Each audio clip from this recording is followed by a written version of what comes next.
Yo, yo, yo, in a bottle of rum.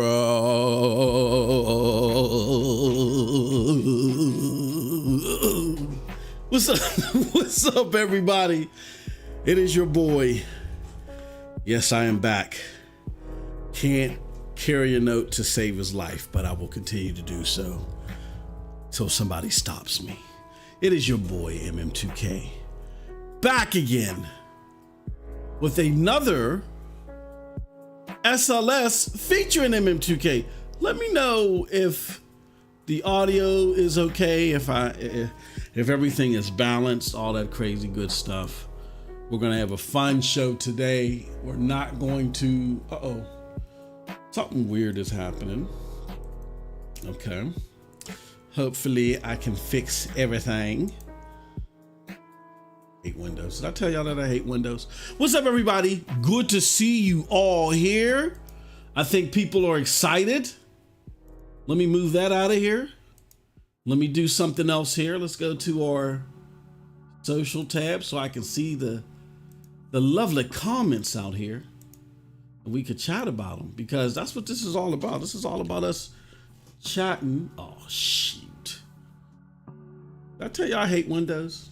Did I say that? I think I said that. I think I may have said that like 1 or 2 times. I hate Windows. We're almost there. I knew there was a reason why I did that. Okay. Shout out to y'all. There is something else I gotta do though. I gotta go back to Twitter. Golly! Why is this on? All right. Let's go here. All right. Then maybe we can do a little something like this. And then maybe I can go to Twitter. I mean, not Twitter. What the hell is this place called? This place is called Discord. We're gonna go on to Discord real quick. And we're gonna notify our good friends over at Discord that we're live. Right.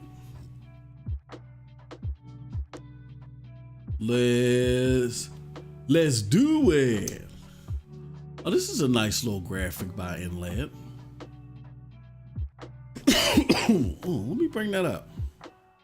Let me copy that. Yeah, copy link. Let me put it over here, because I might actually have to use that. Oh my gosh.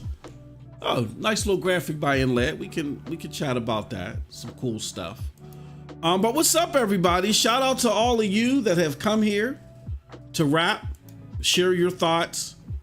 We're going to open the floor up a little bit to any of the questions or concerns that you have. But until we get to that point, there is a poll. Holy cow. I mean, we only got 10 votes, but these are quite surprising results. We're asking people how do you rate this week on Stadia? A, B, C, or D, right?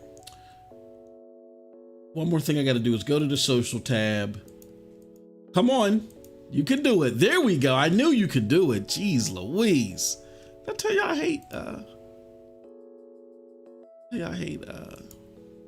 what's it called? All right, let's get to these comments. But let me see, did y'all, okay, I got to flip this around. I keep forgetting, This is SLS featuring MM2K, so you got to move your windows around. You got them old man eyes. You got to be able to see the people's comments, brother. This. Good. All right, now we got Ray Sherrod. Hey, Ray, you ain't got to laugh at my singing, bruh. I used to walk on the beaches shirtless with one tube sock, just singing that song, man. All the ladies loved. No, I didn't. I know. I had too much caffeine today, Ray. You know what I'm saying? But Ray Sherrod, my homie, laughing at my singing, man. I feel some type of way about that. What's up, everybody? Nerds World in the house. Hey, yo, shout out to the homie Nerds World. Nerds World is No, hold on. Let me make sure. Okay, you're a mod. Nerds World, drop your, because I know you've been working on some content, good brother. You've been working on some logos and some branding and some stuff like that. In Nerds World, you got to make sure, here, let me say this right here while I'm pouring my tea and I'm injecting myself with more caffeine. Hold on, before I get to that, Nerds World, I just want to check the chat. Everybody let me know how my audio is, because it's loud as hell in my ear for some reason today. But let me know how the audio is. Okay, nobody commented on the audio, so I guess it's okay. Here, I want to say this. There's so many of you that are creating content out here that we need the community to see this, because you might inspire someone else. Oh, Nerds World is dropping videos. I really like what he's doing. All right, maybe I'll do something too. Maybe I'll ask Nerds World to hop on the stream with me. That's how I got put on in the Stadia community. You know, it was just me and my lonesome fighting Tom Ward, trying to flick boogers on Tom Ward and Paul Tassi, all by my lonesome, until somebody reached out to me and said, yo, you know, I like what you're doing, man. You know, you're getting 6 or 7 views over here, but I like what you're doing. Come on over and rock out with us. And the rest is history. We need more of that here. You know what I'm saying? We have content creators, not all, but we have content creators that going on to different pastures, and that's fine. There's nothing wrong with that. I would have liked to see a more passing of the torch, but that's here nor there. It is what it is. But we still got a lot of great content creators, fantastic content creators over here. And one thing that was done back then that admittedly that we're not as good as we could be right now is organization. Like, they were ultra organized back then. Ray knows what I'm talking about. Ultra organized. Everybody had skin in the game. Nobody was just a consumer of content. Everybody was looking to put some skin in the game. What do I mean by that? If I notice, hey, look, hey, yo, Mars, you ain't got so-and-so on the SCU. Man, you better put so-and-so on there, man. They got great content. We need more of that, because this is a one-man effort right now, and that's cool. But we need everybody to put some skin in the game, whether you're making content or just on Twitter. Shout your fellow content creators out. So Nerds World, what I would like for you to do is 2 things. First, what I need you to do right now is to drop a link to your platform here, all right? Because my brother's about to churn it up. And also, make sure you remind me later to ensure that I add you to the SCU. That's the weekly community digest with the Stadia content creators, so we can give everybody a spotlight, whether you're doing podcasts, whether you're talking just about a game, anything in relation to Stadia, we're going to get you on there. You know what I'm saying? Because we want people to see these content creators. All right. So let's do that. So let's do that, Nerds World. And then fellow content consumers, let's be like how we was in 2020. Let's put some skin in the game.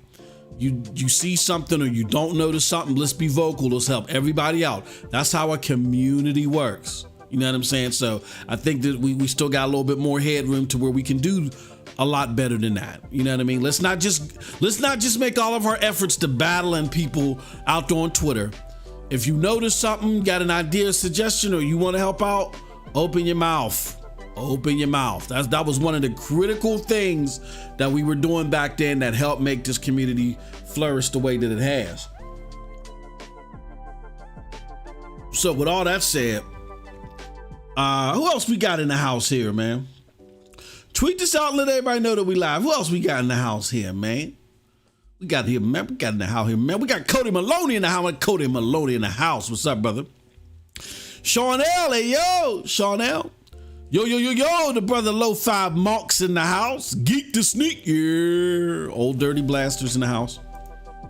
Lo-Fi says, today's twos is way better than I thought it would be. I see a lot of you feel that way.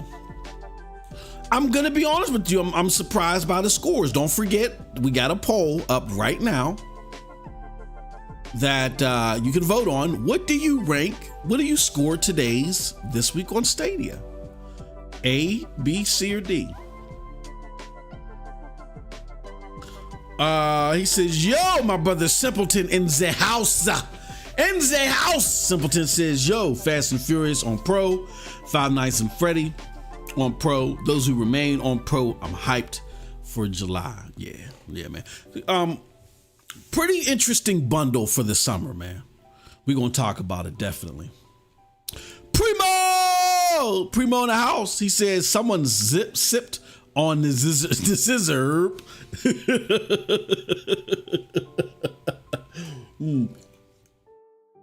Yeah, Primo, I used to walk the beaches, man. Hay all in my hair, one tube sock on, shirtless, gut hanging over my belt. No, I'm just singing that song to the ladies on the beach. You couldn't imagine the things they used to throw at me. What's up, Chariot Man in the house? What's going on, good brother? Let me see what else we got. We got Roger. Roger, what's going on? Good to see you. Jamie Reed. Some of y'all ain't seen in a minute, man. Good to see y'all. Hello, trying to decide what's for lunch. Yeah, what did I have for lunch? Some cookies. I didn't have a good lunch. I'm not hungry for some reason. Not hungry. We're walking with my wife earlier. It was blazing hot. Really ain't hungry for some reason, but I've been loaded up on, maybe that's it. You know, when you get loaded up on caffeine, sometimes it takes away your hunger. Audio was good. Thank you, Cody, for that. Let me see what else we got here. Okay. He says it was a good Tuesday and they forgot to add the Avengers update. Oh, yeah. That is interesting, Sean. That is interesting. So, Sean, what's up, bro? You gonna start making some content, man? I was peeping you. With Cowboy. I ain't get to tune into the whole thing, but you know what I'm saying? I think it's about time, man. I think it's about time, Sean. Let's get you look, man.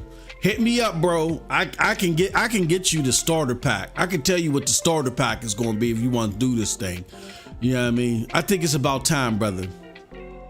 You know, we got great community people that know what's going on. Y'all know the facts. Y'all have been pivoted to the facts. You know, we school each other. We share facts with each other. Some of y'all think it's about time, man. It's time for y'all to stop playing around. Hey, yo, my brother, we got more. Old Dirty Blasters in the house. What up? Twisted Barber in the house. All right, I think we got a good crowd gathered. With no further ado, let's do the damn do. But first I want to do this. Let me send you here. Let me show you something. All right. This is StadiaDosage.com. This is the website where we report on Stadia news. We keep you up to date on the latest and greatest in relation to Stadia. A lot of great stuff, man. Shout out to those people over there, man. Petter, Mark's Alley. So many more, man. Who else is over there? My homie Peter Cottontail. Hey Pete, I still got to rap with you. Peter Cottontail, the homie Daryl Schmack Jr. and of course Jack Dislip. And I apologize, I'm maybe missing some. There's so many hands on deck, it's crazy. They doing a hell of a job over there, man. Check us out over there. Check out our articles. July is going to be a big giveaway month. I just feel it in the air. I feel it in the air. We got a lot of things going on too. Just when I mean the Stadia community, we got things going on. We got the summer, the championships, the community championships are coming. And some other things brewing too. Stadia Dosage as a whole. I want to take you guys here. This is the fantastic Stadia Dosage YouTube channel that you're already on. We already got you. No, you're already here, so you know all about the channel. We got some great content that's already here, and then we got some great content coming. I still wasn't given the okay, even though some of the participants are in the chat. That's all I can say. I still wasn't given the okay to roll out what's going on with the show yet, but we have a fantastic new show. We got 2 shows really that are coming to the StadiaDosage platform. Now, the second show is a little bit ways off. We just still some things we got to figure out. But man, this show that's right around the corner, I'm very excited. Very excited. Again, the SDO dailies, this show, SSC podcast when it returns, and definitely the homie Squid rocking it out Monday through Friday. I'm already excited off of that. But I'm really excited. I'm really excited for this show. I'm really excited for this show. Y'all gonna like this. I got a good feeling that y'all gonna like this one. So stay tuned for that. July is gonna be a special month for us. Some new faces too. Some new faces doing some familiar things. Some of these people are in the chat. I'm not going to say any names, but we're broadening. We're finally getting there. What we've always wanted this platform to be, which is a community platform. You know what I'm saying? So some of you have reached out to me and was interested in being a part of the movement here. Continue to reach out. And if you haven't reached out already and you are interested, reach out. You know what I'm saying? Like the people that work with me know, they'll tell you, I'm just spastic like that. I'll call you all times of the day. Hey, yo, I got this crazy idea for this shirt. For the show. It's called Splat. You know what I'm saying? Where, you play Stadia games and then someone comes up with some spaghetti sauce or a jelly sandwich and they hit you in the face and it's like Splat. I come up with all types of crazy ideas all day. That's just how I am.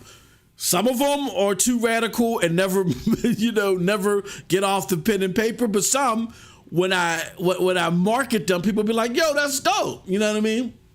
So if you're interested in being part of the movement here, this is a movement because this is not just content creation or this isn't just us, putting articles out here. This is a movement. This is a movement of those of us that are familiar with the Stadia platform, educating people on the Stadia platform. And then after that education process has happened, those that are enthused are like, yo, well, I enjoy this thing, but I don't see where there's too many places where I can go to celebrate this platform or talk about my joys or questions that I have with other people that are also interested. Where can I go? We're that safe haven. We're that lighthouse. So this is a movement more than anything. And what we want to do is grow as a movement. So if you're interested in growing with the movement, definitely hit us up. All right. Hit me up. I'm looking at the poll. And the poll is still very interesting. We got 21 votes, but we've had way more than 21 people watching. So only 2/3 of the votes have been cast. Come on, cast that vote. It's anonymous. I don't know what you say. I ain't gonna tell Stadia. I ain't gonna tell Stadia if you gave it a C or a D. Or I ain't gonna put you on blast if you gave it an A or a B. It's all anonymous. So go ahead, hit people up, let them know. I mean, not hit people up, but hit up the poll and let us know anonymously but yet collectively how you feel about this week on Stadia. Nerds World says, is there a Discord for StadiaDosage news? Yes, news.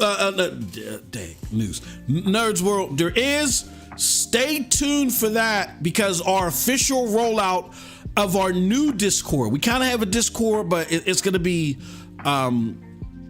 it's going to be set to pasture. Our new Discord, we're going to roll that out in July as well. So just stay tuned. We kind of got one, but it's not active, but we're rolling this thing out for there to be participation in there. All right, so let's see what else we got here. Chariot Man says, that's dope. Ray's sticking out his tongue. Yo, Sanchez in the house was good. Good to see you, brother. MM2K's brainstorm phases are fun. He gets excited. Yes, I do. I tickle my own self. Yo, I got this show. It's called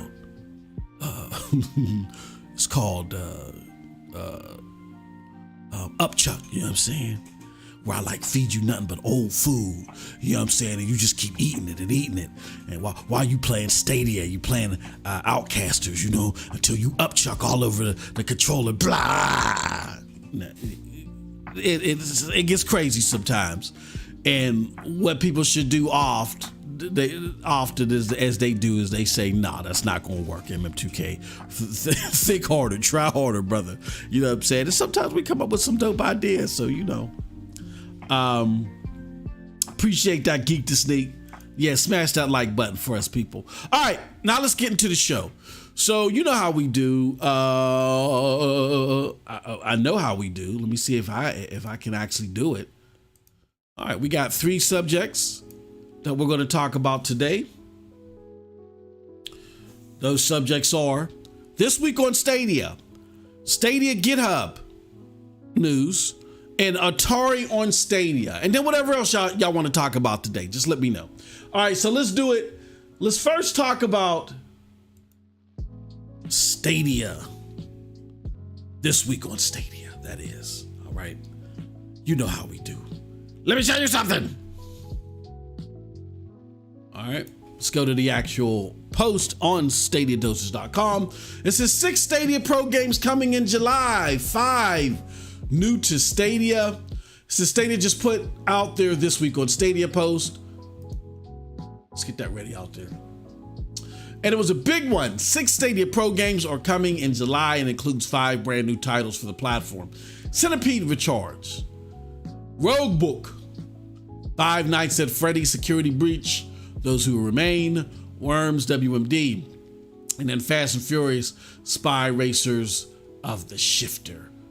This is a pretty fantastic lineup that is headlined, no doubt, Five Nights at Freddy's Security Breach, which was announced as coming to the platform just back in April. Some of our writers were so excited to hear about this game coming to Stadia that we wrote an entire article about why you should be excited too. Those Who Remain is another highly anticipated game from Wire Productions, which got announced as coming just back at the end of May. The game places you in up-close psychological horror story setup in the sleepy town of Dormont, a town in a spiraling split from the fabric of reality, warped by the darkness and the deeds of the citizens who reside.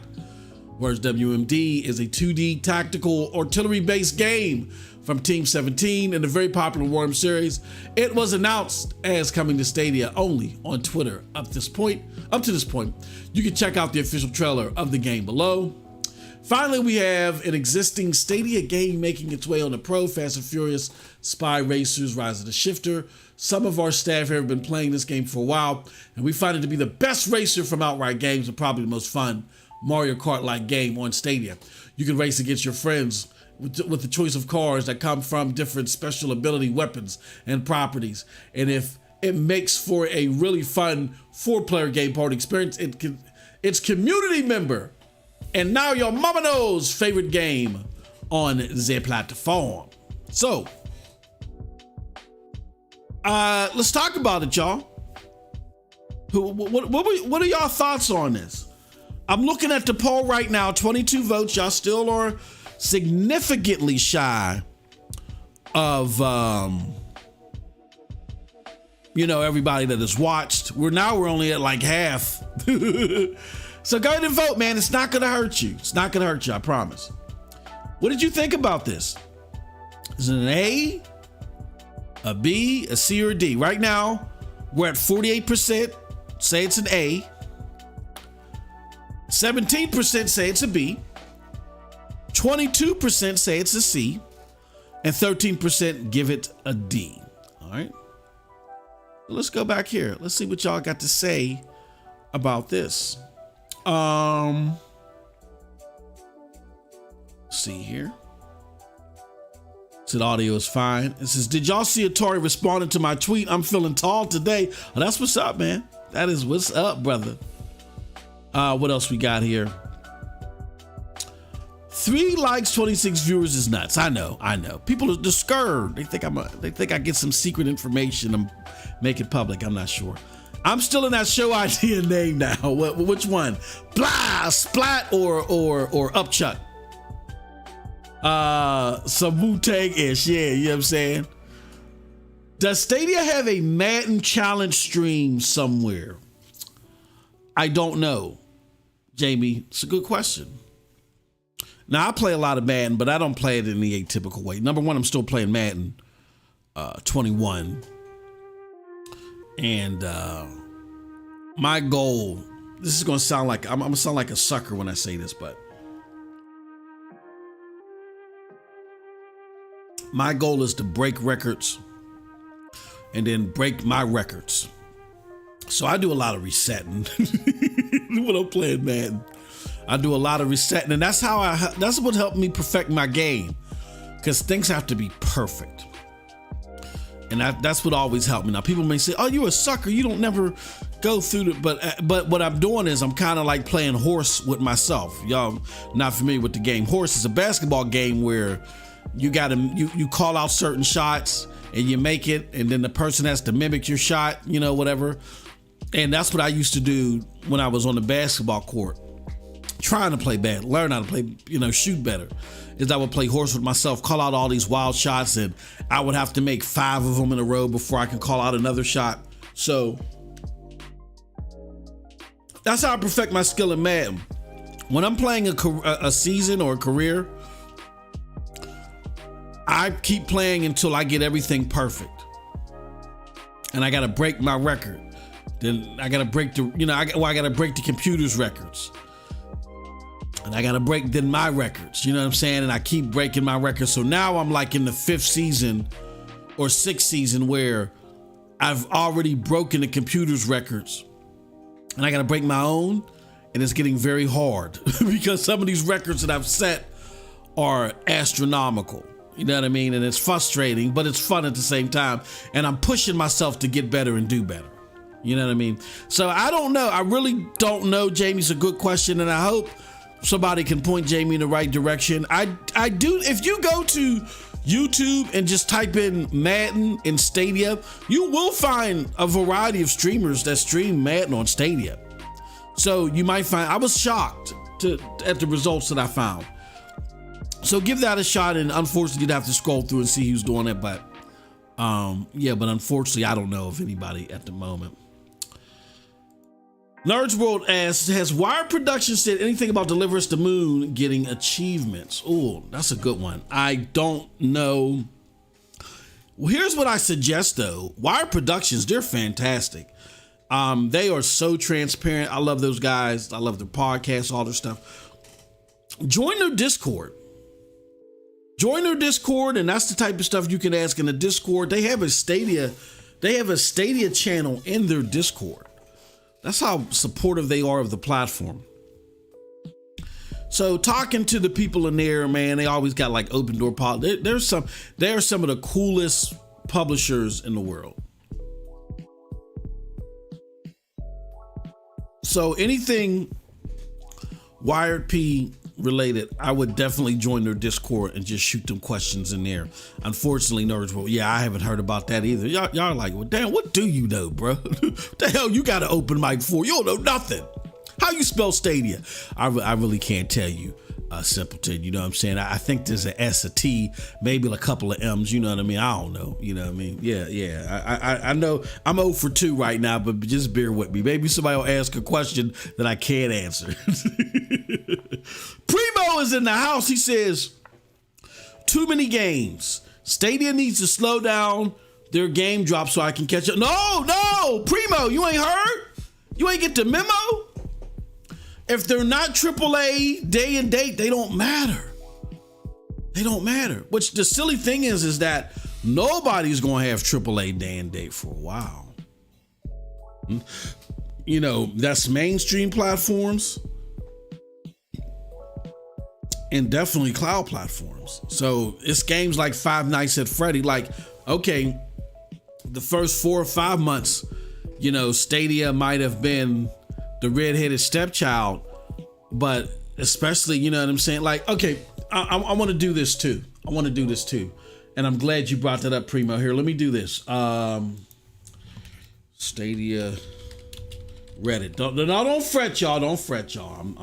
I'm going to the Reddit not to see the Mensa candidates out here in the stupid behind comments. I want to go to the wiki. I want to go to the games list. All right, so let's do something that we haven't done in a while. Let's go to 2020. This will all make sense in a second, Primo. All right, so in 2020, if y'all remember, if you pay attention to the show, we make reference to how games were coming out at a slow rate in 2020, the same way that they are here. So what is it? It's June 28th. So as of June 30th, we had 32 games. So we might be behind the curve finally from 2020 by a game or two. Okay, we're not really behind the curve because 2 days off, we're at 31 games. You know what I'm saying? So we're pretty much neck and neck. And so what happened was, again, for those that didn't catch that, if I was moving too fast, by June 30th of 2020, there were only 32 games. And by the end of 2020, guess what happened? They ended up with 108 games. So I think like starting in July or something like that, or August, Stadia started releasing anywhere between 4 to 6 games a week. And that's how they got there. So, I mean, again, I know things seem to be more of a mystery this year.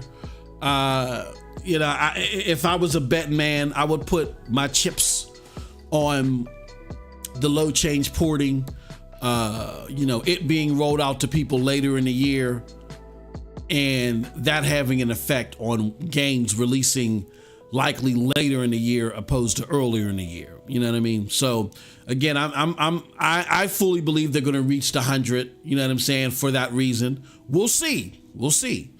But with that said, you may have a situation, Primo, where Stadia was getting beat up at the beginning of the year, and then the latter part of the year, when you look at them and everybody else, they may come out on top, you know what I'm saying, as far as excitement, because there really aren't a bunch of big games coming anywhere. And then when you slither out the cloud specifically, I mean, I don't know. I mean, we're already looking at a strong possibility of Saints Row coming. We ain't heard about that coming nowhere else in the cloud. Now, it might come to GFN. What's it called? Could be working out something too, Xbox, for it to come there as well. I think Stadia likes to keep hush-hush about a lot of stuff. Again, this is my tinfoil hat theory because of things that I've heard, things that I know. But I think there were situations in the past where Stadia wanted to surprise people with some things and, really get the spotlight put on them because they released this or put that out there, or released this with this type of output, and somebody swooped in, a competitor swooped in and pulled the rug from up under them. I think that's my tinfoil hat theory to why they may be a little bit more hush-hush about it, and why they, that along with the publishers themselves dictating first and foremost when things can be released. You have the publishers that dictate that, and then Stadia gives the final check mark on that. So if you have a situation where Stadia doesn't want Microsoft to come in with its cash cow and also somehow slither Saints Row on the cloud, or anybody else to work on that, maybe that's why they were quiet about it. Maybe that's why they are quiet about it. We don't know why they're quiet about it. We'll find out soon enough if it is coming. It looks strong, looks possible, but again, without 100% certainty. That's one thing that I've been preaching. I told you guys earlier in this year, a lot of times you guys get yourselves upset over what Stadia is not providing because you'll see a tweet or you'll see something and you'll be like, oh, that's Stadia subliminally saying that. No. Stadia don't do subliminals all like that. They don't do subliminals. They're very direct. So don't misinterpret something as if they ain't said it, then it ain't happening. It ain't happening until they said it. But I do take the personal opinion stance. It's my own personal opinion that we're likely to see Saints Row. We do know, because it's been announced, we are going to see Resident Evil DLC and that Resident Evil Reverse. That's going to be huge, especially in a year where there really isn't a lot of new content that's coming out. Avatar is scheduled for 2022. That's huge. Everybody like, oh, y'all talk about this Ubisoft. Well, Ubisoft is the only knowns right now. Just about that, and then they're going to talk about Assassin's Creed and some other stuff over at Gamescom. I'm glad we got Ubisoft Plus over here, right? So, to your point, Primo, which was an excellent one. Yeah, there are so many games that I got to play. Like, I got to finish Outriders. I went and begged my kids, because I don't ever ask them for anything. And I said, you know what? I've been a good dad, sorta. I've been a good sorta dad. Damn it. If these mugs can't scrape up $60, 5 kids, 4 adult kids and 1 2 years away from being an adult. These mugs can't scrape up 60. So I called my kids up. No, I didn't call them up. We got a family chain, text chain. And I hit him up.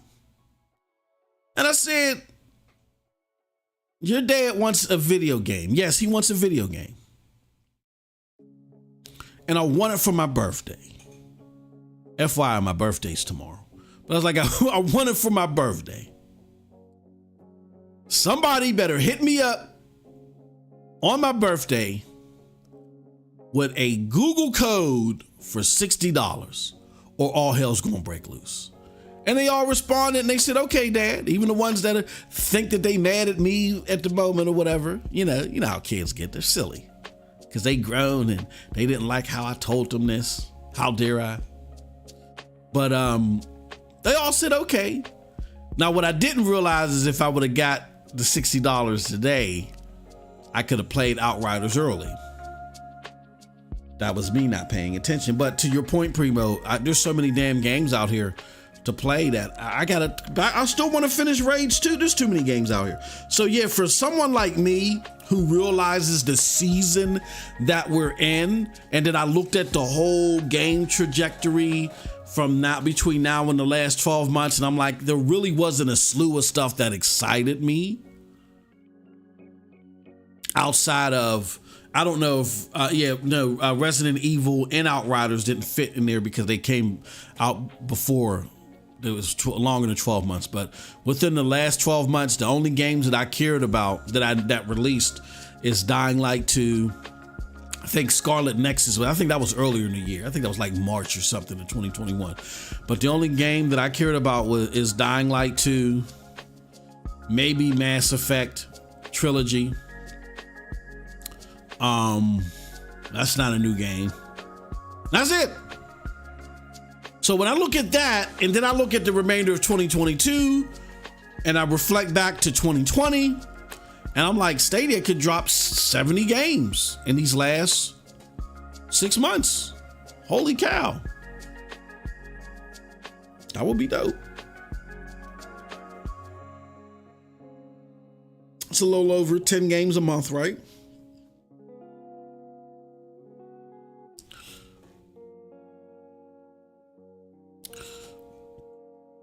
What is that?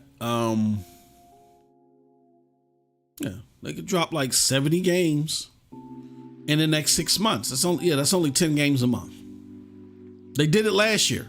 We're only 1 game off of where we were at last year. They did it. They did it in 2020, and they actually dropped more. They went to 108 games. You know what I mean? So it's just a matter of looking at precedent, kind of understanding what's going on. That's what underscores my confidence. And we'll just see. But yeah, I'm with you, Primo. Too many games to play. And when I look at the field of games that are coming out, despite a whole bunch of AAAs haven't been announced for Stadia yet, I'm not concerned because there's really not a lot to be like, oh man, I want that, I want that, I want that, I want that. If you're a buffet gamer, I don't think you should have been here in the first place. And when I mean a buffet gamer, you got to play everything that releases that gets a news article written about it. Stadia from the beginning, go read the GameIndustry.biz article. They told you that this is not going to be the wild, wild west of you know, what's it called? So even if Stadia was kicking on all four cylinders, I don't think every game that, you know, got a spotlight or whatever was going to be on the platform. They told you that at the beginning. But when I look over the landscape, it's not really a bunch of stuff that I see that like really interests me. That's multi-plat. And I know I'm not the only one. I know there's a lot of people that want to touch everything, but there's also a lot of people that, you know, they're still trying to address their backlogs, like Primo said. So I'm with Primo on that one. Let's see what else we got here. We got ER Gaming in the house. Shout out to you. Says, I'm good. Great twos before dinner and now SLS after. Oh, that's what's up, man. I'm glad. We can round out your day. My mother found my Game Boy with Mad 95 in it last year. Laugh out loud. I wish I kept it. I told her to give it away or throw it out. I would have kept that, man. Just kept it and cleaned it and kept it in a nice case just to have, man. Stuff like that. I want to show my grandkids. As kids, like I can't show it to my grandkids because they're not gonna, you know, they're still in the point to where they're like, oh yeah, that's old junk or whatever. But their kids, like when their kids grow up, like cloud gaming is gonna be the norm. Like when my great grandkids, when they're born and they grow up and they're in their teens, that's when you're gonna see cloud gaming like dominate. And it won't be called cloud. It'll just be gaming. You know what I'm saying? You're going to see gaming dominate. It's inevitable. The reason why it's inevitable is because a lot of you may not be old enough to remember this, but back in 2000, Microsoft, they were trying to take away your hard drive back in 2000. They were going to go with cloud storage back then. They were like, look, until we flesh out the cloud storage thing, people just save their spreadsheets and stuff. They just save them in their emails. Just save them in your email. That was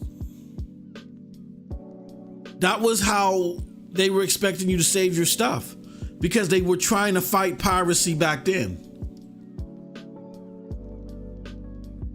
Local storage. These software providers, they hate the fact that you have local storage. They hate it. Because of your local storage, it requires gamers to have to develop to every single or keep in mind every single specification combo that there could be. They hate the fact that they got to do that. They'd rather you just have something, an atypical dongle or something that you can receive the internet through, and a screen. That's it. They don't like that. They didn't like that back then. So Microsoft was going to lead the charge. And they started making computers that didn't have disk drives, and they had like very minimum hard drives in them. Just enough for the computer to operate, you know, or whatever. And the goal was to run everything off the internet. Because then they were starting, I can't remember when Microsoft was really starting to push broadband or whatever. I don't even think broadband was out broadband. I don't even think was out when they originally started displaying. So this is how slow dial-up was. If anybody knows how bad dial-up was, 56K. They were pushing this back then. Do y'all remember that? For those of you that are old enough, I don't know who's old enough here to remember that. But yeah, so cloud everything. That idea originated 20-something years ago. And the gaming aspect started coming into fruition with On Live. What was that? 2009, 2009, and 10 years after that. The gaming aspect, but they've already had it set up in their minds that this was the way that they're going to go. These software providers, console providers, they hate shipping hardware because they do it at a loss. Except for places like NVIDIA or whatever. They're indifferent to that. They're the only ones that are indifferent to that. But everybody else hates having to configure and take into consideration all the variations of configurations that could be out there. This is not new. So when my great grandkids are teenagers, all this is going to be to the wayside. This is all going to be to the wayside. And then it's just going to be gaming. And I get just pros and cons, but it takes away a lot of control people might have. But the pros are that, the possibilities are going to be endless now. That they can just design that game to that one specific configuration. And all they got to do is make sure that the latency and all the other stuff is just cool with your dongle. There's not going to be 80,000 configurations that they got to worry about. If you got a crappy dongle that doesn't work well with they're going to tell you, this isn't a recommended hardware, for this. You're going to have to buy, you know what I'm saying?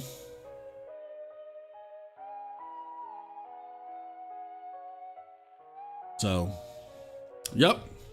It's going to be interesting times when we get there, but I would like to show them. I would like to show my great grandkids the Game Boy with Mad 95, because that's going to blow their minds. They're going to blow away my grandkids' minds, but it's going to blow away my grandkids' kids' minds. It's going to blow them away. What's AAA really? A game with a whole bunch of money thrown at it, with big budget marketing. It makes you feel the bigger it is, the more special you are. I just want good games. I want good games. Now, a lot of people, like myself included, look heavily at those AAA games for good games. But I'll be honest, Stadia has helped me understand that I can get good experiences that I enjoy out of indie titles. As long as the game if it's an open world, or if there's plenty of hours, and if it allows me to venture out. That's why I like RPG so much. If it allows me to venture out, it doesn't have to be AAA. I love RPGs. The big open world where you discover and build. I mean, that's what, honestly, got me to adore open world games, open world shooter games, is the open world aspect of an RPG game. That's where it started. And I would sit there and say to myself, and as well as developers did as well, hence why we have these open world action games, and it's hard to determine or distinguish what's an RPG game versus an action game nowadays, but here nor there. But I'm sure a lot of developers sat there and said, you know what? If we took the open world nature of this RPG and added guns to it and, added firefights to it, that would be dope. I know I thought that way. And we are where we are here. We got games like Division and Destiny and whatever. You know what I'm saying? So, as long as it's open world and I get a lot of bang for my buck, great action sequences, great level design, great, play loop, I'm happy. It doesn't have to be a AAA game. Just be a fun big ticket game, but I love shooting and stabbing people, so you know what I'm saying. So I will look towards those games. It's our buddy Aminar. Yeah, Aminar, I've had a lot of caffeine today, so you get your own song today. He says Stadia is doom, Stadia is a zombie. He says, where are the new AAA games at? Well, we'll see, brother. You might be getting Saints Row in the cloud when nobody else is getting it. We'll see that. That might tickle your fancy. He says, look like Stadia is shrinking. Golly. Well, now if you look at the screen, good brother, where were we at last year? I mean, in 2020, not where we were at last year. In 2020, we had, what was that? How many games? By the end of June, we had 32 games. Right now, we're at 31. So we're right on pace of what 2020 was. And don't people say that 2020 was a better year than 2021? So we'll see. We might get a lot of heavy hitters. I don't know what I'm not going to lie to you and tell you that I know what the catalog is. I don't. We'll see. But I don't think it's shrinking. If I had to throw a theory out there, I truly believe that the low change porting has a lot to do with it. And it makes sense. We heard from the Sky Climbers developers. They said, look, there's content that we wanted to put out there for you guys now. But what would have happened is we would have had to manually develop for it. We're not getting access to the low change porting towards the end of the year. So because of that, I had a decision to make, y'all. Was that wait 7 months to develop for you guys? And let's be real here, you guys. What did he say that our I think the numbers were when we did the crowdfunding, we represented 8% of the crowdfunding. So he said, in so many words, he said, maybe what I can do is I can develop some things that'll be better suited for the 92%. And then when that low change porting, then we'll take care of the 8%. We ain't forget about y'all. It's just that, we got to do things in decency and order. And if you're a developer in the middle of still dealing with the throes of COVID and what it caused, and you're keeping the lights on, as we say, and shout out to Evan of, I forgot the name of the Dead Drop Studios, the developer of Outbreak. When he was here, he said, look, we can talk about the art all we want. It's about keeping your lights on. I loved talking to him. Or Ethan, not Evan, Ethan. Ethan was so refreshing. It was so refreshing to talk to him, and I hope his game makes it to Stadia. I'd love to get it. But Ethan he broke it down for you and said, look, it's about keeping the lights on. So, if like in the case of Sky Climbers, it's great that we crowdfunded it, but we only made up 8% of the crowdfunding, right? Why would you spend valuable time? He said several months to develop it manually. Why would you spend 7 months to develop something for 8% of your business? You're going to spend them valuable months trying to do stuff for the 92%, right? And if this low change porting is coming at the end of the year, then yeah, you can use that to take care of the 8%. Simply put, you're not, if the developers can choose otherwise, they're not going to do manual labor opposed to the low change porting just to help out Stadia's pipeline. Oh, Stadia, we see that you're light at the beginning of 2022. We want to help out with that. It's against our financial interest, but we want to help out your pipeline so you don't get so many complaints on Reddit. They don't give a monkey about that. Said they're waiting for the low change porting. is a feasible way to look at it. And there are some, though, like we talked to Voldy, of Voldy Way, the CEO. He didn't even know about the low change porting, but he didn't need it because developing games on the platform, as he said, was just so easy.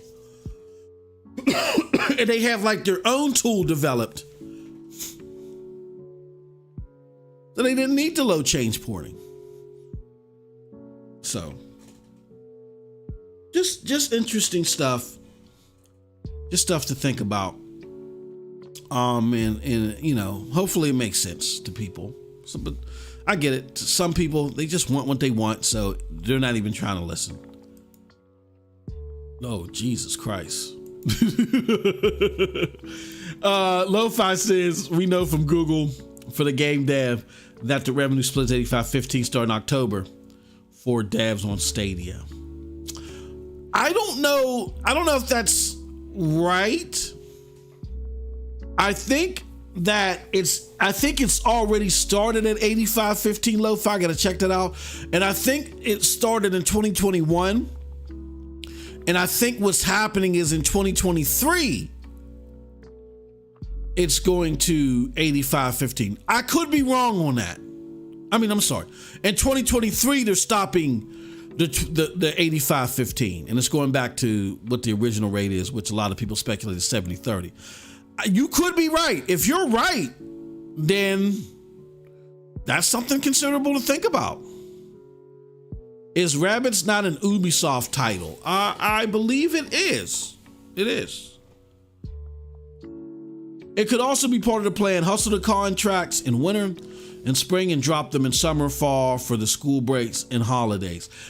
I think a lot of developers in Stadia themselves would just rather get the games out as long as it's not time consuming. And Stadia definitely would rather just get them out evenly and spread them out evenly for their pipeline. But I just think that there were maybe some delays for a variety of reasons, but I think which include the low change porting. Sanchez says, where are all the summer games on Stadia? Now, what do you mean by summer games? Do you mean like the Olympic Games or something like that? Like, let me know what you mean by summer games. That's your interesting question. Stadia has no games, says Aminor. The joy of not being a gamer is that I can look forward to any game. Ignorance is bliss. No, I wouldn't say you're not a gamer. Like, I was just saying this yesterday. You're a different type of gamer. You're a different type of gamer. To where you don't need everything day and date. Like my brother and I used to be like that. And then my brother he's still a gamer, but he doesn't need everything day and date. It's when he can get to it. He loves the game. He likes the game in his spare time. Not all of his spare time, but he likes to sit back and crack a brew and you know, play a game. He likes it. He enjoys it still. But he doesn't need everything day and date. But he wants something more than PlayStation 4 and Xbox One, and as far as capabilities are concerned, and that's where Stadia slides in. You know what I mean? Karine Yap said that in the Google for Game video. Now, which one? Did she say that in 2020's video? Because I could have sworn when I saw it in 2020's video, it said, I'm gonna look that up, Lo-Fi. I could have sworn it starts this October and ends December. How did I read that wrong? You know what? Damn, if you're right, brother, which I don't want to doubt you and say that you're wrong, but you're wrong, though. If you're right, then how the hell did I botch that? Jesus Christ, let me take a look. Let me go to Twitter, because I was talking mad-ish with that, let me see, at MM2K. All right, what was it, Moss? Keynote.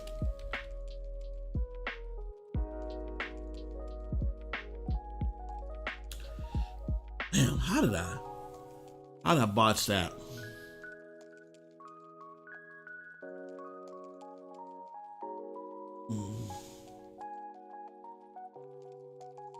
I'm looking. I'm going through the library. I'm going through the library.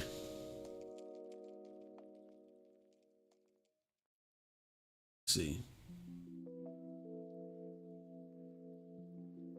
I was talking mad-ish, bro, when that Stadia keynote came out, bro.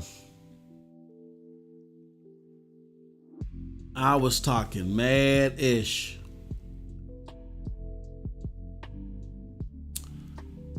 Let's see. I'm looking. Bear with me, y'all. Bear with me.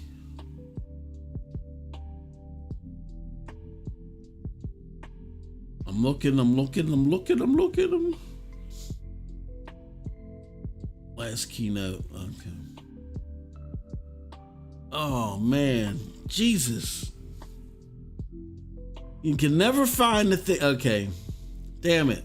I got the podcast on the keynote.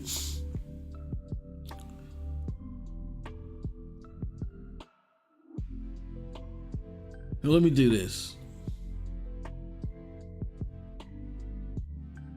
Oh, man. Oh, shoot. Hold on.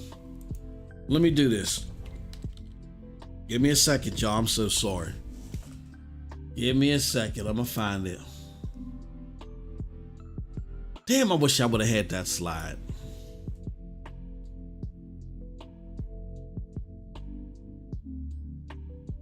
Oh, wow.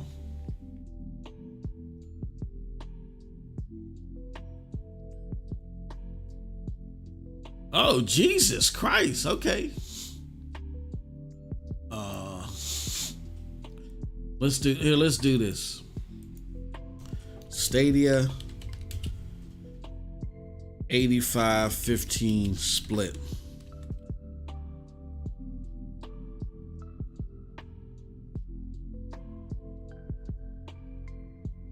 All right, I found something.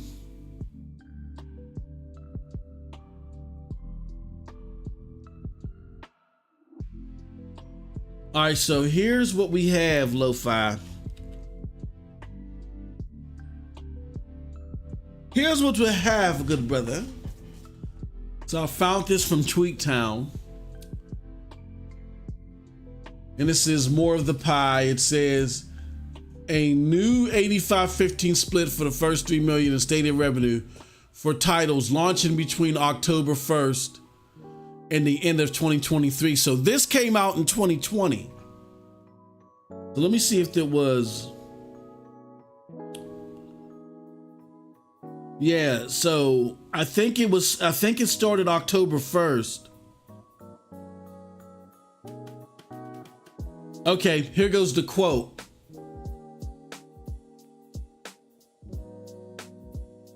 All right, let me make this bigger. And this was, let me see. No, 2021, I'm sorry. Not 2020, what the hell am I talking about? All right, so starting in Q4 of this calendar year, we're launching a limited time incentive program to adjust our revenue share for newly signed games to an 85-15 split for game sales up to, you know what I mean? Yep. So it says this will apply to all games launching in Q4 this year and in 2022 and in 2023. And then there was another slide where they said it was going to end in October of 2023. Let me see if I can find that. Yep, here goes another one.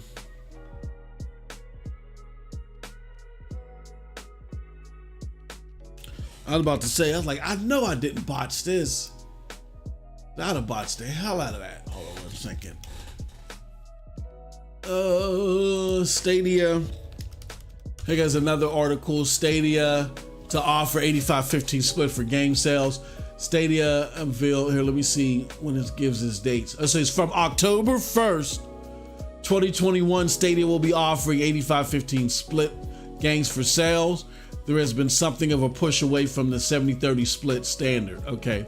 And it says the program will run through the end of 2023, but I could have sworn there's another slide out there that said October 2023. Now I could have gotten that wrong, but yeah, definitely the new split started started last year. It started last year.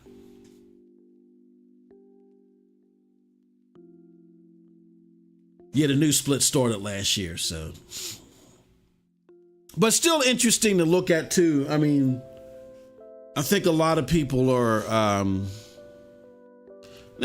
get it. They're trying to figure out why games aren't, coming out, and they just figure it has to be a certain frequency or Stadia's not going to make it. All I can say is Stadia's been here before. They have never told you the amount of games that they were coming out with and not reach that goal.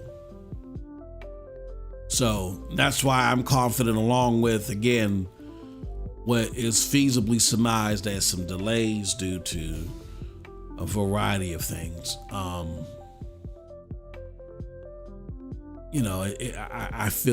still feel that it's likely they're gonna reach that goal. Let's see here. It says, I'm a buffet gamer. I get it. Ain't nothing wrong with that. Ain't nothing wrong with that. I'm happy for you, Aminar. Sean else says, and eat the app so you can change the restaurant. Get the thing about option. Yeah, this is the problem, and Sean points it out, which we see happening here. People are walking into a vegan shop and they're like, I want this to taste like authentic ribs. And they're like, no, we're going to get this close to as ribs tasting as possible. But if you got to have authentic ribs, then you got to go to an authentic rib place. This is for people that want that close to authentic rib taste without all the gunk that comes with it. So it's a balance. Like, we're going to get close, very close, but at the same time, our goal is not to carry on with all that gunk.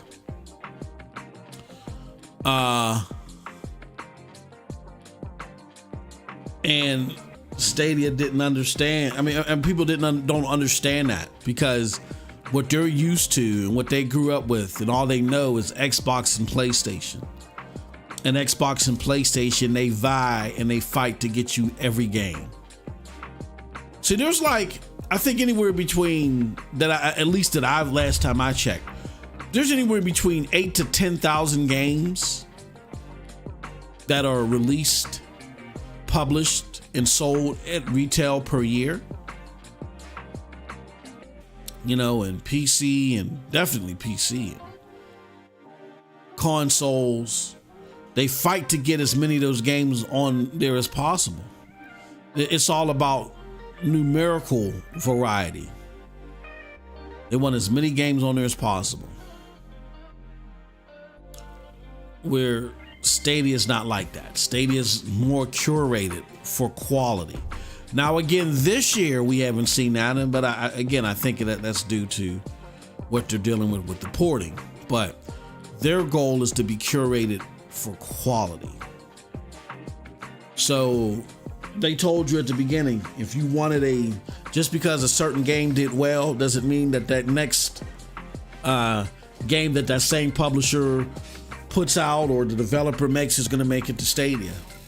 They heavily curate their titles, with exception to this year. Just realized I wrote rabbits and not rabbits. Windstar in the house. He said, bro, this music, it feels like I'm still playing Ghost of Tsushima. That's what's up. Ghost of Tsushima is a great game. Lo-Fi says, Kareem Yap said that in the Google. Oh yeah, okay, I already read that, my bad. He says, if your game releases in that time, you keep the split until you make 3 million.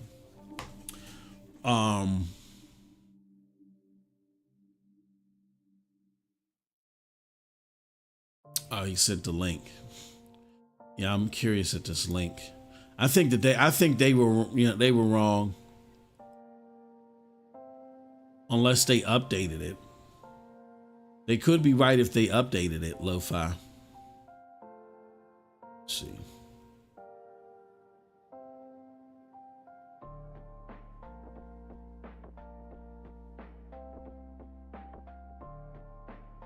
Yeah, I think they were wrong.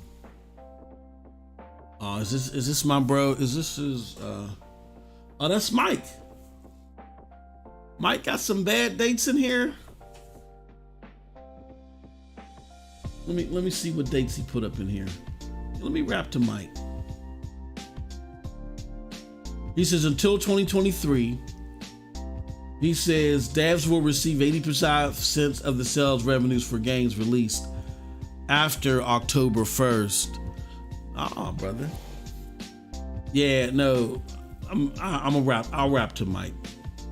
Yeah, he got a couple of typos in here. Shout out to Mike Perego. I see your link. Yeah, he just made a couple of mistakes, that's all. But Mike Perego is like of my favorite. There's 3. There's him, my brother Kevin Holt. And funny thing about it is, well, I won't say that. I'll keep that because that's releasing too much information. Then you guys will start looking for people.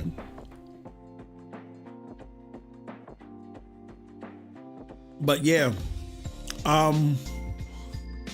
Michael is he's of my favorite Stadia content writers, and he's not always, head over heels about the platform, and neither is Kevin. You know what I'm saying? But I think that their opinions are balanced, meaning they make sense. Even the criticisms make sense. And I'm not saying they're criticisms that I like. I look at their criticisms, and at times I'm like, oh yeah, I would enjoy that too. Some I look at and say, nah, that wouldn't do anything for me, but it makes sense. So that's why I like those guys. And yeah, Mike is a good guy. I'll mention it to him. Great guy. He's a great source for Stadia news. So definitely, it's just a couple of typos. We got Purple Haze in the house. Perp says 67 games will be launched in half 2. Yeah, it happened in 2020. Happened in 2020. Matter of fact, more than that happened in 2020. They had 30. Let's do the math. They had 32 games within the first 6 months, and then by the time the year was over, they ended with 108. You don't believe me? I'm not lying to you, right? Some people that might be curling their lips. I'm not lying to you. Let's look. Okay, you see this right here, and I'm highlighting. Just Shapes and Beats was the 32nd game at the end of the first 6 months, from January to June. By the time they were done, the final game was Reigns. It came out, well, it was a slew of games, but, let's just for argument's sake, let's say it was Reigns. Reigns came out December 22nd. And that was the 108th game. So if we do the math, 32 from 108, that's 76. So to Purple's credit, Stadia released 76 games in half 2 of 2020. Okay. All right. So it's been done before. And when they did it before, they didn't have low change porting. You got to remember that. Now, what type of games they're going to be, I don't know. I don't know what type of games they're going to be. I mean, the only thing I know is,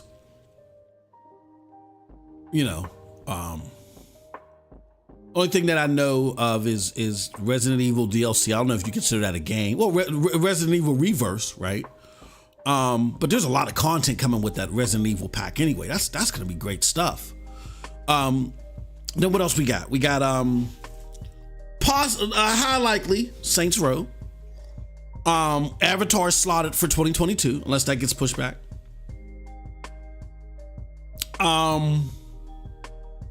I don't know if Heartlands is slotted for 2022. I don't know if X Defiant is slotted. I think X Defiant is going to end up coming out in 2022. If that ends up coming out in 2022, that's going to be a game changer. I think that's going to shut a lot of people up.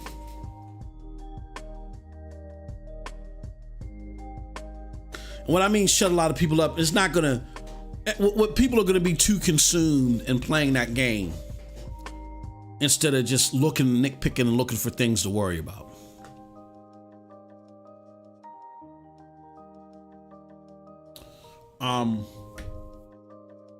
But we'll see.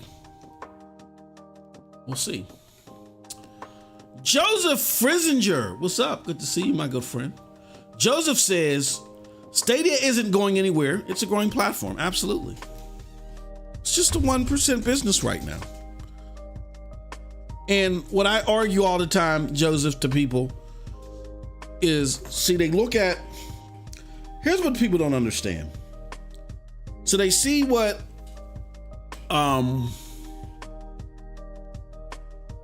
GFN's doing, and they see what Xbox is doing. So let's talk GFN first. GFN is a conduit. It gives you a virtual PC in the sky. The way that they're structured is completely different. And it's just a matter of them saying, look, we'll get you more sales. Just let us flip the switch and make your game available too. Just do it. That's the marketing pitch. And that's all it needs to be. Xbox is similar as far as it just being a flip of the switch. All their engineers do the work. But Xbox's thing is, theirs is, once they get you in the Game Pass, which is its own animal, it's a smart idea to tether their cloud experience off of Game Pass.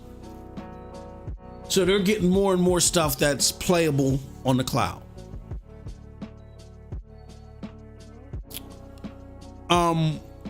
When you look at GFN, who started working with developers 4 years, if not longer, before their retail product came out, because remember there was a beta, so they were working with developers 4 years plus before their retail product came out.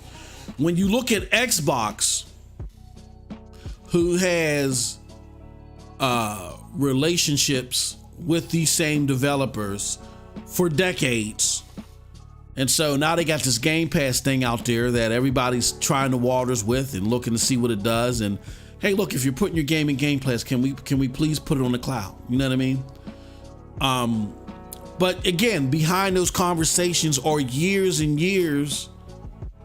You might as well say decades as well, because even though Geforce now is their cloud component, these guys have relationships with these developers.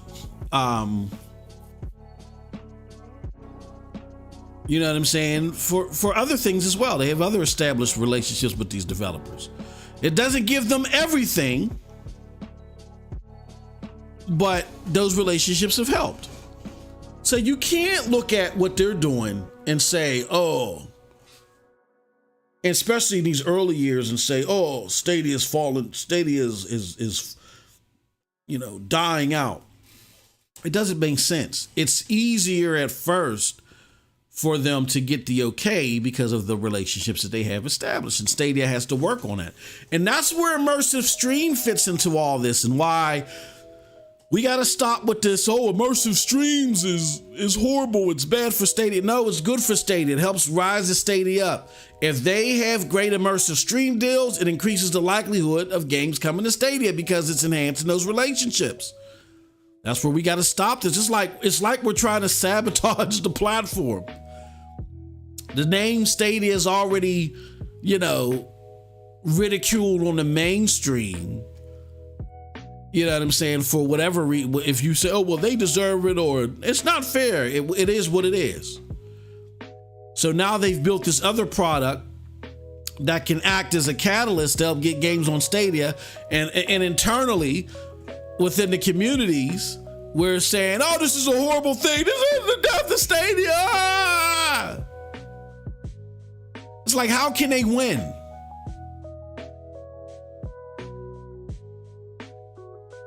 So, no, it's not going anywhere. It's hard to get these relationships established. Hold on one second.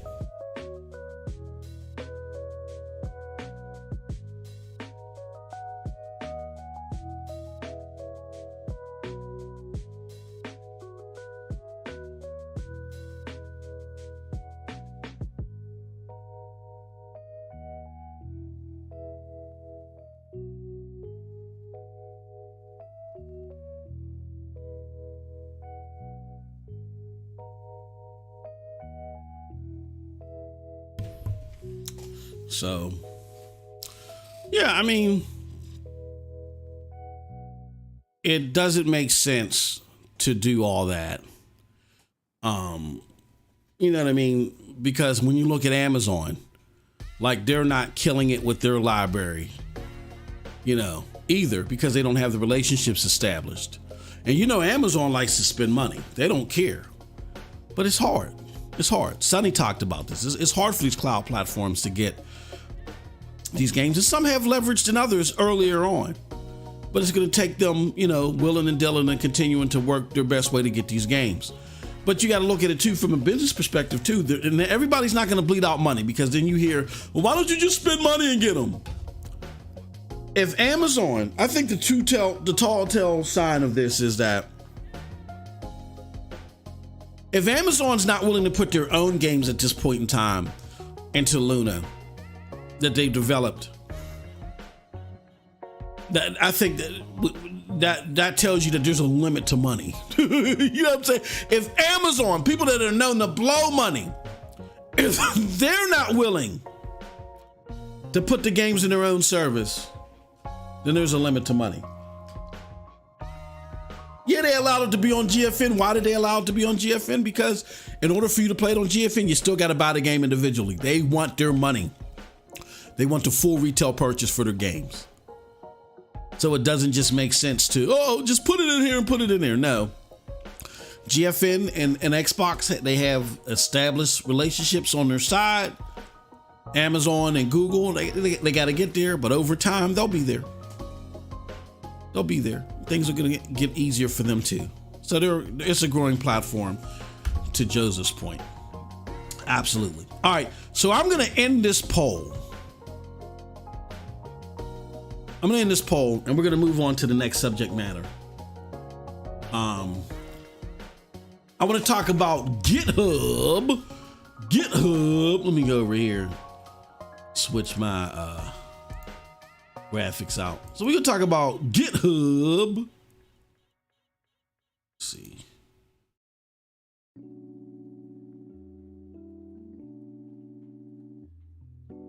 All right. GitHub. Let's go back here. So the other day, let me go here. And let me go back home and shout out to my brethren at, oh damn, they got a new article out here. Jesus Christ. These bugs ain't playing.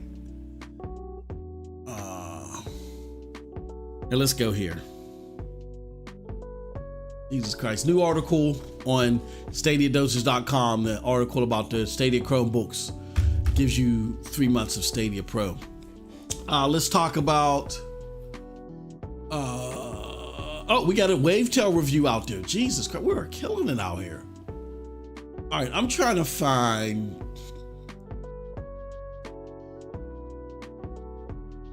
Browse. Oh, here we go. All right, so this is the infamous article from last week. Shout out to my brothers at StadiaDosage, who were the first to cover this. This information was sparked via a conversation that we were having on Twitter, that one of our members were having on Twitter. And the person sent them to an interesting GitHub section where this information was revealed. Now, what is this? Is this just now, without all the fancy technical mumbo jumbo? What this is the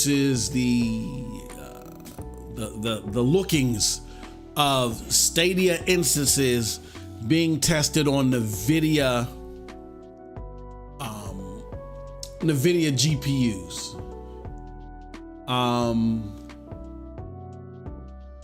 And so I'll read it like this: is Google routinely keeps repositories up to date, pushing their internal comments to public branch. It was just brought to our attention by Twitter user Geforce that a recent update has revealed commits from May that include some very juicy changes. In particular, if you look at the commit for May 17th, there are clear references to Stadia instances that use NVIDIA GPUs. The commit message reads as follows, and it gives you all that technical mumbo jumbo there. So this is huge stuff. But the implications, before we go any further, the implications, we want to be clear. This is not a tall tale, or this is not a definitive X in the box that's 2.0, which was referenced as Stadia 2.0, the 8K, 120 frames per second, the Stadia upgrade is coming. There's various reasons, as pointed out in this article, that this could be tested out. But again, I want to ask you guys a question, because a lot of people, let's see, YouTube release, hold on.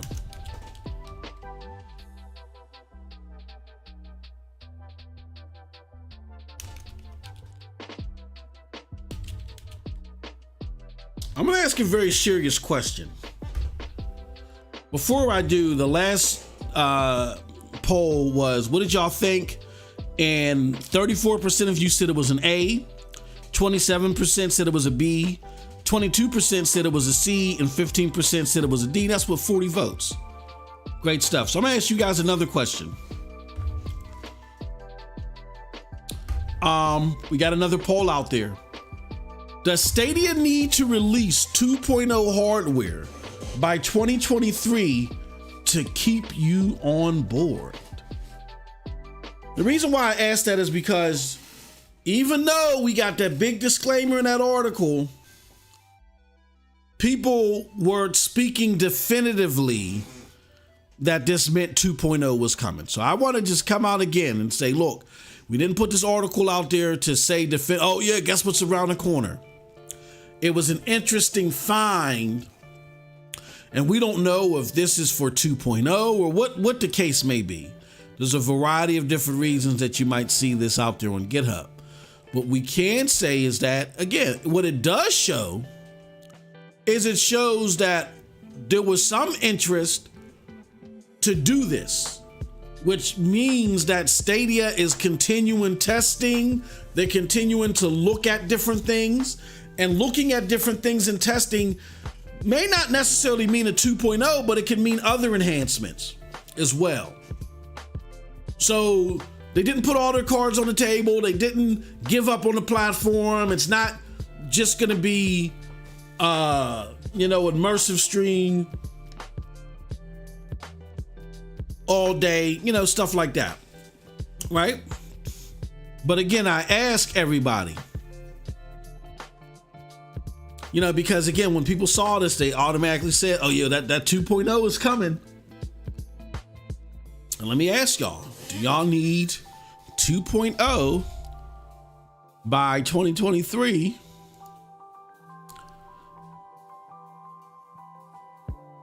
in order for y'all to continue to support the platform? While I'm getting you guys' thoughts on this, I will say this quickly. Shout out to Cowboy in the house.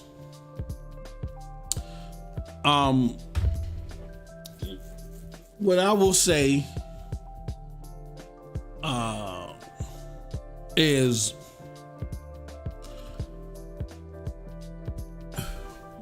I don't like talking 2.0 personally, like on a personal level. I mean, we'll report it and cover it.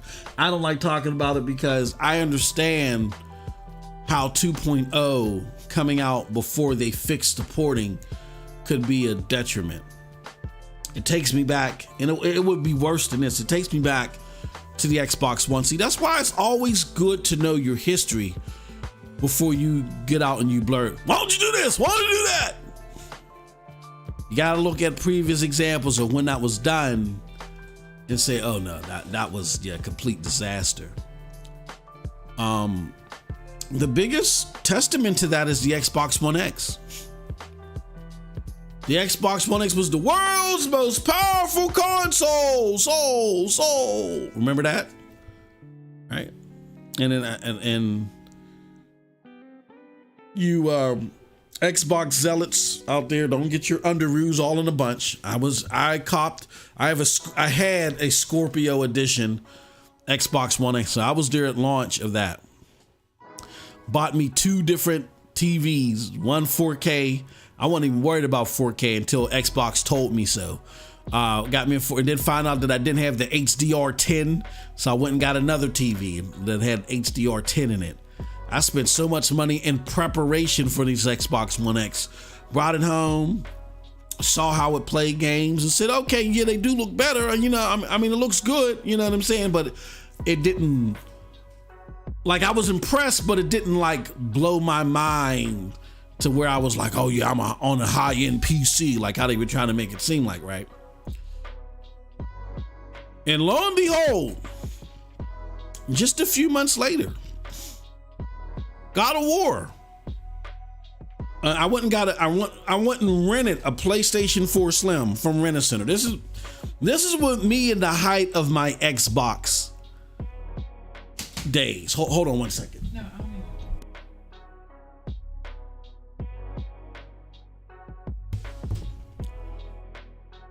this is the height of my Xbox days, where I was running a little gimmick. I said, God of War is going to be a one and done. We're going to destroy this game in like 8 hours and I'll be done with it, right? I ended up renting that PlayStation 4. So I was like, it's not worth it. I said, I'm going to spend, it was like $20 a week. I said, I'm going to spend $20 on the PlayStation 4 because I'm going to beat it in a week. And then I'm going to spend $60 on the game. So it's going to be $80 to beat this stupid game, right? Little gimmick I was running. I ended up renting that PlayStation. This is how wasteful I was with money. I ended up renting that PlayStation 4 for like 3 months until I finally just gave in and bought a Pro. Because I was like, no, this is how fanboys are. No, I will not have a PlayStation console in my house. I hate PlayStation. So I'm not going to own one. Here I'm paying all this money for one, which is stupid. And when I beat the game, I loved it. I loved it. It was a great game, you know, and I had to eat my words. That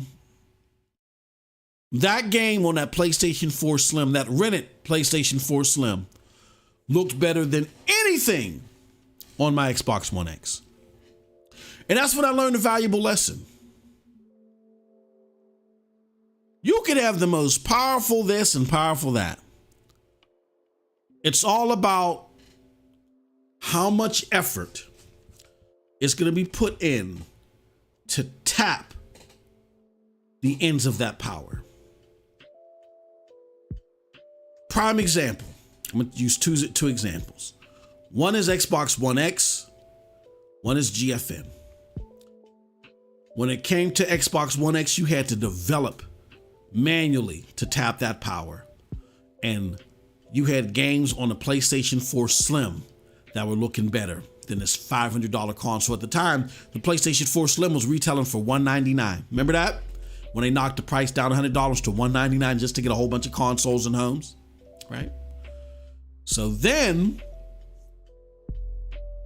it wasn't until Red Dead Redemption 2 came out, and Rockstar was like, you know, we're gonna tap the power of this thing. Did the Xbox One X finally shine? But that was a year later. Don't get caught up in these numbers and these specs. That's only part of the story. If the effort isn't fully there to tap into those numbers and those specs, it doesn't mean anything. So when it comes to manual development, numbers really mean nothing. Now I'm going to talk about GFN.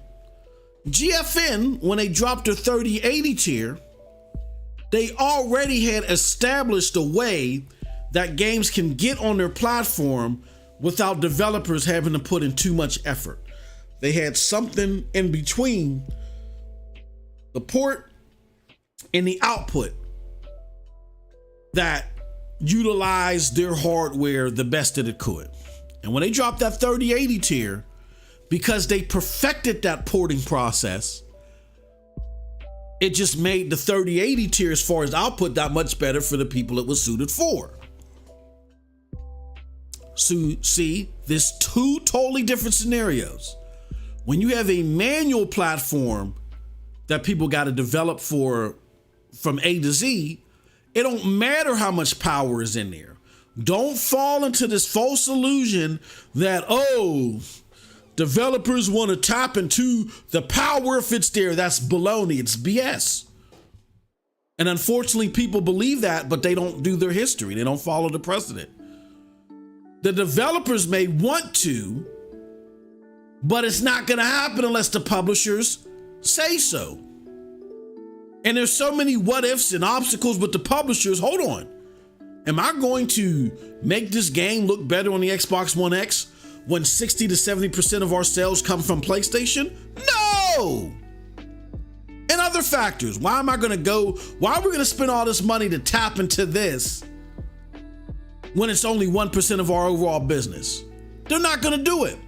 The publishers have the final say, right? So the publishers ain't in it for the art. So don't listen to any of that mumbo jumbo. It's foolishness. What's going to happen is, if you got the smart way to approach it is how GFN is doing it. If you got potential for powerful output, that's great. But on the front end of that has to be a way to bring that game in and let your system tap into that output. Don't expect the developers to do it, because if the developers had to do it for GFN, they wouldn't be doing it there either. So those are my thoughts on Stadia 2.0. I would love for there to be better output. Don't get me wrong. I would enjoy it. I would love it. But I'm not going to put the carriage before the horse. I don't want an Xbox One X result. I want a GFN result. You know what I'm saying? I want a result where the output is to the liking of its demographic, and it's routinely that way because the porting process has been simplified, and the developer don't have to, do this and do that. And Stadia wisely is doing what GFN is doing, and what Xbox is doing, and then what likely Luna has done, what its peers are doing. They're not going to follow the same mistakes of Xbox that they did with the Xbox One X. Those of us that know our history know how bad that went. So they're not going to do it that way. So those are my thoughts on Gen 2.0. I would love to see it, but I want to see it at the right time. All right. Let's see here. Oh, we got Petter in the house. He says, hey, man. He said, to keep me on board made me answer no, but I do believe that if they want to be compete, they will have to do that by the end of 2023. 2023 should be the year on low charge porting and 2.0. I agree that, Simpleton, that 2023 is a pivotal year for cloud gaming. I mean, you're really starting to see, you know, the companies churn it up. You see GFN churning it up. Then you see, you know, Xbox churning it up. You know, Shadow's talking about churning it up. And you see other cloud platforms getting in there. Like 2023 is going to be a huge year. And I feel like that this stumble that Stadia had isn't the best thing for them. I would like to see 2.0. I think idealistically they wanted to have 2.0 out there by the end of the year. I think that it would be very good for them to have 2.0 out there. But I'm not quite ready yet to say that they will. I don't know. It's going to not be ideal if they can't. I'll put it like that. It's not going to be ideal if they can't. You know what I mean? They said it's all about the developers optimizing the games with the hardware they have. If some devs don't put the work in it, the hardware doesn't matter. Well, yeah, it depends too. Like in GFN's case, Cowboy, they got the hardware, but they have a software solution that does the work that the devs would have to do on their own. And that's ideal.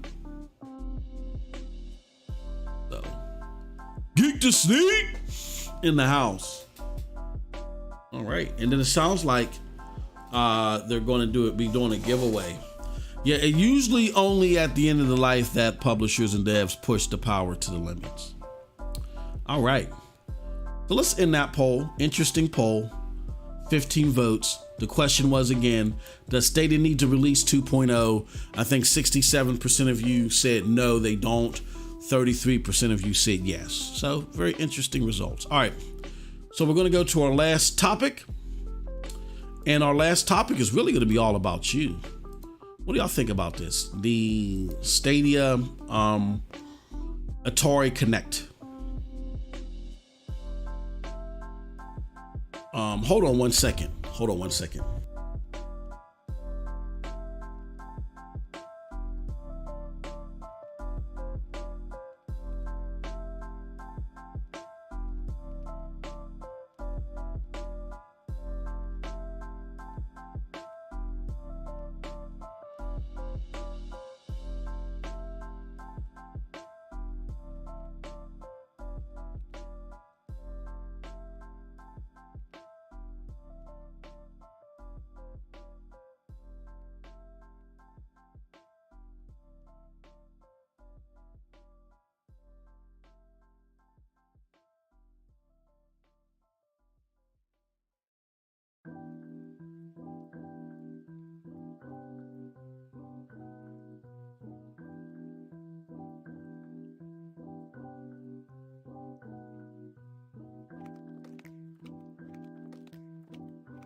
Okay, sorry about that. So what do you guys think about these Atari games coming to Stadia?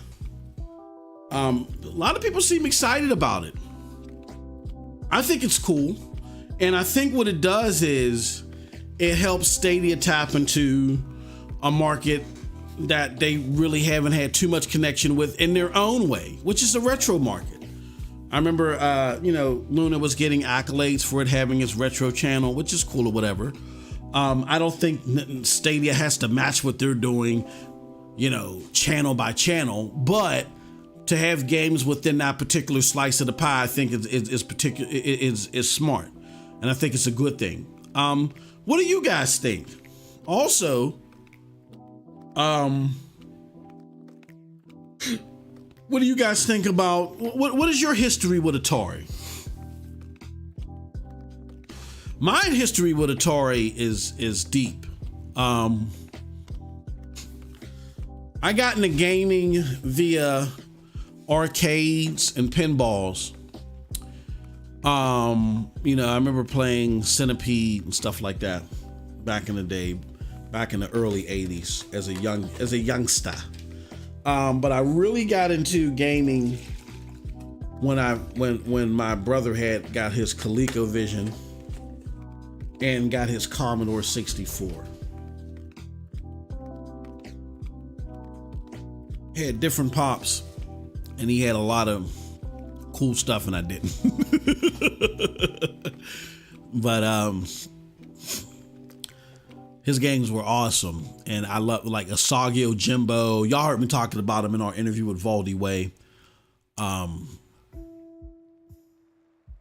Asagio Jimbo, Ticket to Paris, River City Ransom. So many games that were revolutionary to me because they were different from anything that I was playing elsewhere. And then I finally got my first console was the Atari 2600. Atari 2600 was huge. Joust. I think was there a karate game? Kung Fu? No. Or Karateka or something. I think there was a karate game. I might be mixing it up with the Nintendo. But a bunch of games on the Atari 2600. Pitfall. Oh man. Just a multitude of titles, right? Then the 5200 came out and it just fell flat. Like the games actually, I think they look better on the 2600. And then I think the 5200 came with like this weird controller. And that's when the home console died out. And then people were just going to arcades, playing games in arcades. And that's when gaming didn't die, but the home console novelty died. We just went out to arcades, man, was having a blast. And then Nintendo came with its console, whatever. But Atari was huge and getting Atari created a lot of nerds. Because now you didn't,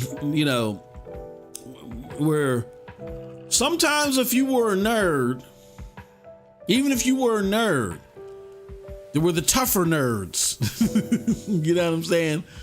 Well, everybody went to the arcades too. There was a place to hang out, but there were some of those more serious arcades where some of the tougher nerds were there and they wouldn't let you get on and all that other stuff. And some kids couldn't handle that. So the Atari was a great thing for them to be able to play games at home and enjoy gaming with, because a lot of them were nervous. I was always there. I was always with the older kids. I was always there. But what was pivotal for me, what was my favorite game on Atari? I can't remember. Oh man. Yeah, the 2600 was a great console, and the 2600 created a lot of nerds and introduced a lot of people to gaming. The 2600 did. So that was a hell of a unit, and I think you guys just don't know. If you weren't there, you wouldn't understand. Atari was pivotal in this home console thing. They were pivotal because people didn't think that home consoles could work. I mean, yeah, you had the Commodore and the Coleco, but they were like too complicated. And then the Atari came out with this simple joystick that made it easier to play. And I think with the 5200, there were more complicated things that you know, games wanted to do, and Atari just didn't know how to create a joystick to simplify it. So that's why I think the 5200 became like a dinosaur, like the ColecoVision and other ones, because it got too complicated. The Atari 2600 showed you that you had to keep it simple, right? And it said, as long as you simplify it, you can bring it into the homes. That's what the Atari 2600 did. And then Nintendo, you know, as gamers got more and more used to more complex button mash, you know, button, because remember the Atari 2600 only had a joystick and one red button. That was it. You know what I mean? So, and the 5200 had multiple buttons and numbers. It was just too much. But then Nintendo simplified it again and had it to where, you know, you had your gamepad. They brought the gamepad into the house. So they brought a simplified gamepad into the house. And the rest is history. You know what I mean? So Atari was pivotal. You guys may not even realize it. I'm like, Atari, who? Oh, they don't even make anything special. No, Atari was pivotal. Let's go to the comments and see what you guys got to say.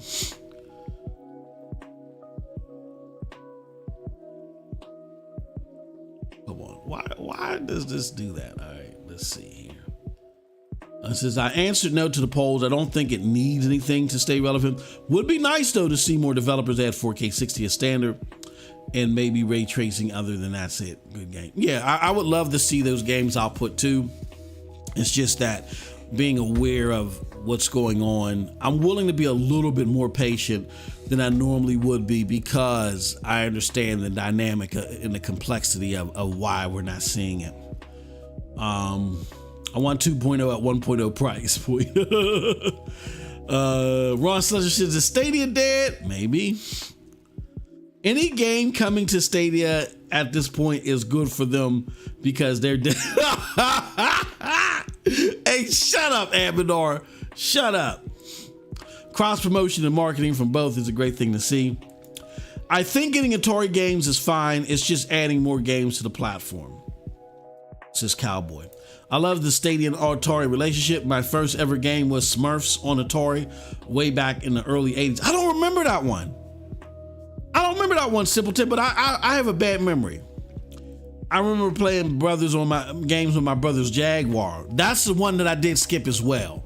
I didn't have the Jaguar. Man, I love Pitfall. Yeah, Pitfall was great. I remember Pitfall 2, Galaga. Yeah, man. So many classics that still carries a timeless vibe. Absolutely. Pitfall. Everybody had Pitfall, man. Everybody had Pitfall.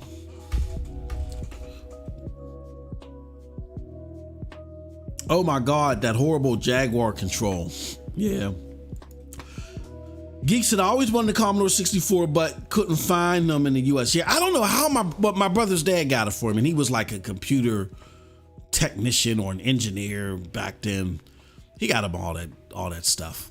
I was so jealous. He got it. He had the Commodore 64. I don't know how he got that. E.T. was a great game on Atari. That game was. I didn't even understand what was going on in that game. That game was just awful. Like, there's no, like, sometimes just for the pile on effect, people will say a game is bad and it really wasn't as bad as they make it. No, that game was horrible. Like, I didn't even understand what the hell was going on. It was like scary. I mean, when I say scary, I mean scary in a way that I don't think was intended. If you knew how to play that game, I think you were like the smartest person, because it was just horrible. It was just horrible. All right, y'all. With that said, I think that's it for today's show. We covered everything, and that was great as always. Again, July is going to be a big month here on this channel. We're doing giveaways. And I didn't talk about, yes I did. The first giveaway that we're going to do, now I didn't talk about this, is for our members. So let me go back here. Let me do this. Let me tell you something. So if you're a member on this channel, you will, if you're a member by June 30th, the day after tomorrow, the day after my birthday, if you're a member on June 30th, what's going to happen is you're going to get entered into a raffle. All right, so there's 3 levels to become a member on this platform. Level number 1 is I think it's what is it? The Dosage. And that's only like $1.99 at that level. That gets you 1 ticket for the month. Being a prescription member gets you 2 tickets, and then being a Dosage or a Sure Shot member gets you 3 tickets. So depending upon your level will depend upon the tickets, how many tickets that you get. You take all your tickets. We do a random drawing. We'll do it live. We're going to do it live on Tuesday, July 5th. And whoever wins is going to get a, how did I put that here? They're going to get, we got it right here. They're going to get a plug and play bundle package right here. We tell you, hey, StadiaDosage followers, plenty of giveaways in July. First will be our member giveaway for close of second quarter. Ensure you are a member any level by June 30th, 2022 to qualify. Drawing held July 5th, 2022. Winner receives Google Play and Watch Bundle, and it gives you a link to become a member. So keep that in mind if you want to win that. But this is our member rewards, and you also get some great content. Now I know it's the summer, and SSC podcast is on break, so we don't get, we're not getting the after show. We're kind of like in between spaces with the weekly checkup. We might have another one this week. I'm not 100% sure, but I'll figure out something. With that being said, still some great content on there with sound off. And then we'll figure out something to fill up the void just this week. That being said, this is a great opportunity for you to win a plug and play bundle. $2 will get you 1 ticket. $5 will get you 2 tickets. $10 will get you 3 tickets. And that's just the membership level. You know what I mean? So hit that join button that you see below and sign up. And good luck. All right. So with all that said, I appreciate all of y'all. Thank y'all so much. And until next time, have a wonderful, wonderful gaming day. Peace.